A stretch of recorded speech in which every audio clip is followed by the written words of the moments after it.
উফ, আর এক চুলো নাড়ানো যাইতাছে না। কি যে হইল আজকা। এমনি এই বিলের পাটটা ভালো না, তার উপর এই জায়গাতেই গাড়িটা কাদায় ডাবলো। এইদিকে তো সন্ধ্যা হই আইলো, এইভাবে আর কতক্ষণ। দেও তো আশেপাশে কাউরে পাওয়া যায় কিনা সাহায্যের জন্য। যদি গাড়িটা তোলা যায় এই রাইতের বেলা, এই নির্জন জায়গায় সাহায্যের জন্য কই লোক পামো?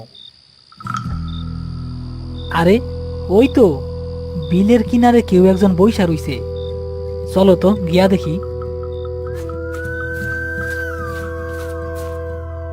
আহ, ভাইজান, ও ভাইজান, শুনতাছেন? আমরা একটু বিপদে পড়ছি, সাহায্য করবেন একটু? ভাই একটু সাহায্য করবেন, আমাদের গাড়িটা কাদায় ফাইসা গেছে। আর দুই একজন লোক হইলেই ধাক্কা দিয়া তুইলা ফেলন যাইব।